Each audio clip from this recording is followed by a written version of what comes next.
Salam alaikum, j'espère que vous allez bien. Alors là, on est de retour pour une nouvelle vidéo consacrée pour les élèves de la troisième année collège, option français. Alors, vous savez que pour la troisième année, vous aurez deux unités. La première unité pour le premier semestre, c'est les fonctions de nutrition et l'éducation alimentaire.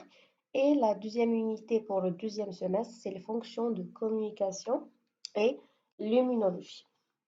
Très bien. Alors, on commence avec les fonctions de nutrition et l'éducation alimentaire. وظائف الاغتيال والتربية الغذائية. Alors, le premier chapitre, c'est les aliments et l'éducation alimentaire. D'accord. Al-Ardia wa Tarbiya al-Ghidayya. Alors, on va voir tout ce qui est en relation avec les aliments. Donc, on va suivre le plan suivant. L'activité 1, la composition des aliments. Activité 2, rôle des aliments. Alors, غادي نشوفوا مكونات الأغذية في النشاط الأول ثم دور الأغذية في النشاط الثاني. Activité 3, les carences alimentaires. Et activité 4, la ration alimentaire. Donc, c'est un cours qui est très, très simple. Bien, alors votre prérequis de la première année, c'est les régimes alimentaires. Donc, vous savez déjà ce que ça veut dire un régime alimentaire. Vous savez également la différence entre un régime alimentaire herbivore, carnivore et omnivore. Et vous savez quand même la diversité des aliments et l'alimentation chez l'homme. Donc, l'homme est caractérisé par un régime alimentaire omnivore. Pourquoi? Parce qu'il mange des aliments d'origine végétale et des aliments d'origine animale. Donc, ce sont plutôt des prérequis de la première année collégiale. Très bien. Alors, toute une petite introduction.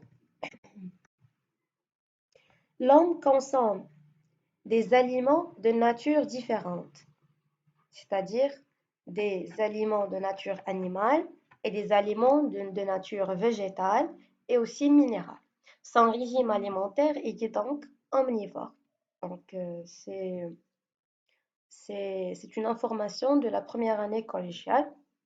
L'homme a une alimentation omnivore, un régime alimentaire omnivore. Les questions qu'on va poser pendant ce cours, c'est comment peut-on mettre en évidence les constituants des aliments؟ دونك كيفاش نكشفوا على المكونات ديال الأغذية ومنها نيت نعرفوا واش الأغذية كلها كتكون من نفس المكونات أو كل غذاء عنده مكون خاص به وواش كلهم نفس القياس واش كاين شي اختلاف. دونك هذا هو l'objectif ديال هاد la question, c'est de connaître les constituants des aliments. Deuxième question, quel est le rôle des aliments consommés؟ شنو الدور ديال الأغذية اللي كنستهلكوها في الحياة ديالنا وكنستهلكوها يعني على الدور ديالها على الجسم. Quelles sont les conséquences de la malnutrition sur la santé? Et quelles sont les conditions d'une alimentation équilibrée? Donc, on va essayer de répondre à toutes ces questions pendant ce cours, Inch'Allah. Activité numéro 1, la composition des aliments. Donc, النشاط الأول غادي نشوفوا فيه مكونات الأغذية. De quoi ils sont composés les aliments que nous mangeons. من ماذا تتكون الأغذية التي نستهلكها. Très bien. Alors, les aliments que nous mangeons sont des aliments composés. C'est-à-dire qu'ils sont eux-mêmes composés d'un aliment bien plusieurs. الأغذية التي نتناولها هي عبارة عن أغذية مركبة. لماذا مركبة؟ لأنها تتكون من غذاء أو عدة أغذية أخرى. Alors l'homme consomme des aliments d'origine différents. Vous avez les aliments d'origine végétale, comme les légumes et les fruits. Vous avez des aliments d'origine animale, comme les viandes, le poisson, etc. Vous avez des aliments d'origine minérale, comme l'eau et les sels minéraux. Alors, les aliments que nous mangeons sont constitués des autres aliments. الأغذية التي نتناولها تتكون هي بالأساس من أغذية أخرى. Vous avez les sucres, السكريات, les protides, البروتيدات, les lipides, الدهنيات, l'eau, الماء et les sels minéraux, الأملاح المعدنية. Alors, pour les sucres, nous avons deux types. Sucre simple, c'est le glucose, Et le sucre complexe, c'est l'amidon. Pour l'amidon, on peut trouver l'amidon dans plusieurs aliments, comme par exemple les pommes de terre ou bien les bananes. Très bien. Alors le sucre, les protéines, les lipides, l'eau et les sels minéraux, on les appelle des aliments simples. c'est-à-dire هم عبارة عن أغذية بسيطة تكون الأغذية التي نتناولها. Alors là, on commence par mettre en évidence les constituants de certains aliments. Qu'est-ce que ça veut dire mettre en évidence? C'est tout simplement, je veux savoir, est-ce que un aliment quelconque est constitué de quelque chose d'autre? Par exemple, est-ce que le pain contient de l'eau ou non? Est-ce que le lait contient de l'eau ou non? Alors, on commence par la première manipulation. Alors, on aura besoin d'un échantillon d'aliments et un réactif.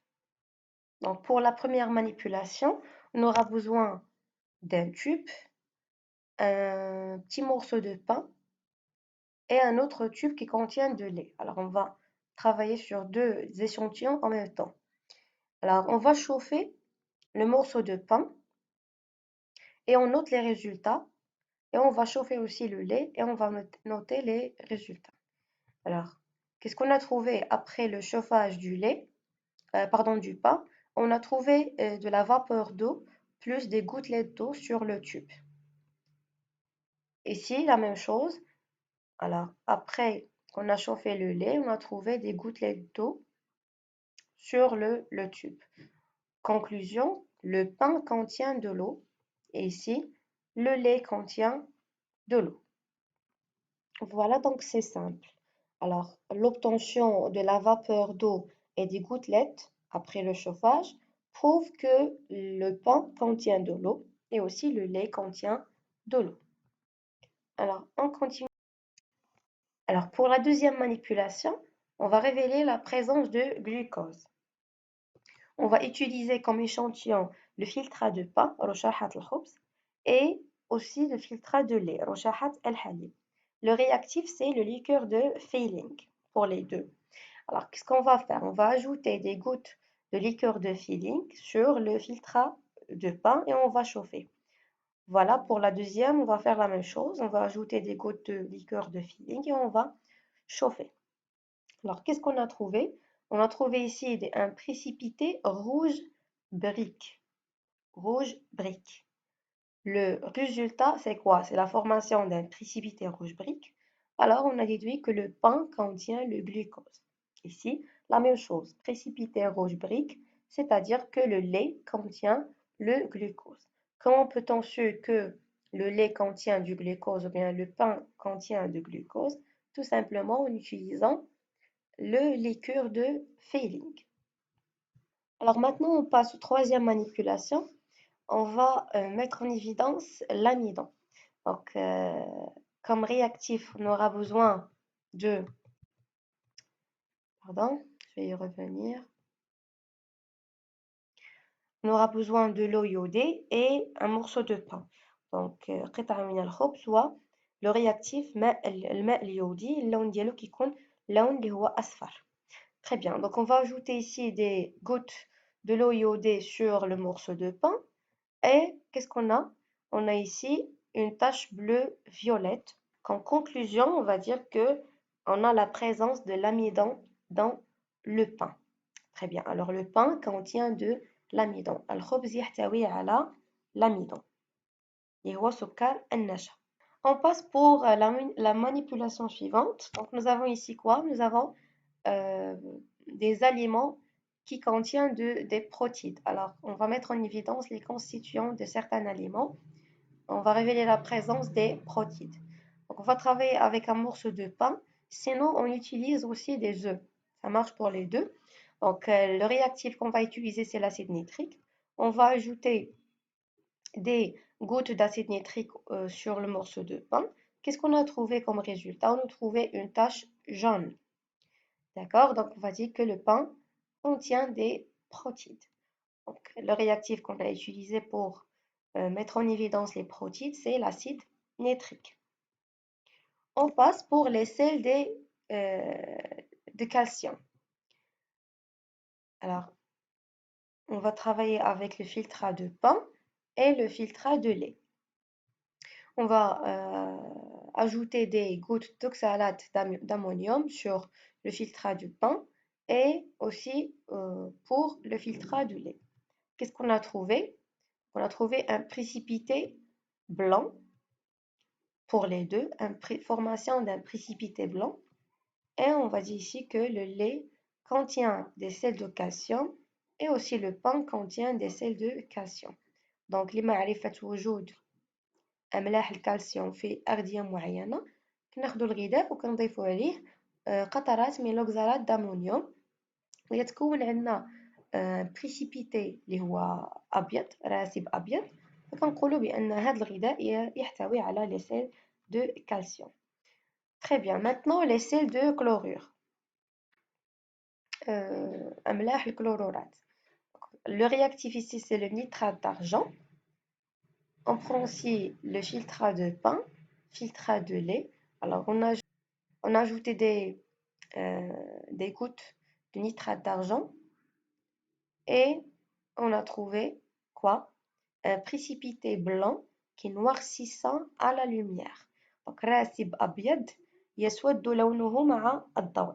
كيف الأول كيكون راسب أبيض كيف ما لقينا في لي سيل دو كالسيوم ولكن مع الوقت كيعطينا راسب أبيض اللي هو اللون ديالو مائل للأسود.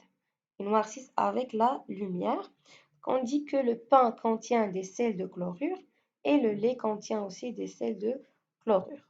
Très bien. Donc voilà, c'est la dernière manipulation. Donc, تكلمنا على l'amidon, l'eau, les sels de chlorure, les sels de calcium, les protides et le glucose. Donc 6 manipulations. Alors, donc pour détecter les constituants des aliments, qu'est-ce qu'on a utilisé? Nous utilisons des échantillons d'aliments avec des réactifs. Alors là, vous aurez besoin de la définition d'un réactif. C'est quoi? C'est une substance chimique qui réagit en présence d'une autre substance en changeant de couleur.